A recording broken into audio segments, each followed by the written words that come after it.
Florida Governor Ron DeSantis said his weird obsessive vendetta with Disney saved America. Oh, look, we found something that Ron DeSantis is liberal with. Reality. This is quite literally stranger than fiction. If you want to read the full article in Vanity Fair, it's by Bess Levin. Remember how last year in Florida, Ron DeSantis was pushing this parental rights legislation? Essentially, don't say gay. You can't teach kids about being transgender or anything to do with gender identity expression. In Disney, among others, were like, hey, wait a minute, we're not going to sign off on this. And DeSantis went bananas and took away their self-governing status. They had to pay more taxes. He put together this 5-man oversight board. At one point, he talked about building a prison on Disney property. And Disney was like, no, bro, our lawyers could buy your entire state.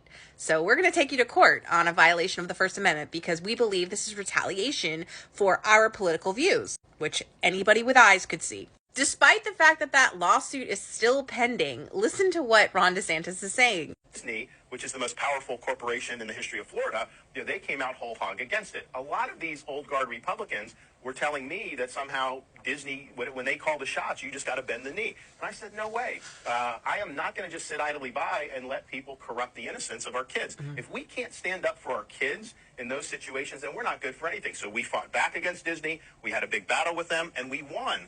Did you really win the battle against Walt Disney World? Oh, because evidently more evidence has come out that you specifically targeted Walt Disney. In fact, legislation for state-mandated ride inspections that would only impact Disney was evidently written by Ron DeSantis. Now, this amendment never became law, but it would have required the Department of Transportation to take over standards and inspections of Walt Disney World monorail system. The exact language for the legislation came from an email via Ron DeSantis just hours before the legislation was filed by Representative Lawrence McClure. It had a scanned image of the precise language, and the body of the email said, please see attached. Now, he made sure that this legislation was only going to impact Disney because he used something called special districts, which would not have applied to Universal Orlando, who's a big donor to the Republican Party. Since everything seems to literally be on fire right now, I don't think you've saved anything in this country. And I can't wait to see what Disney lawyers do with this new evidence. If this is your definition of winning, I can't wait to see more of it.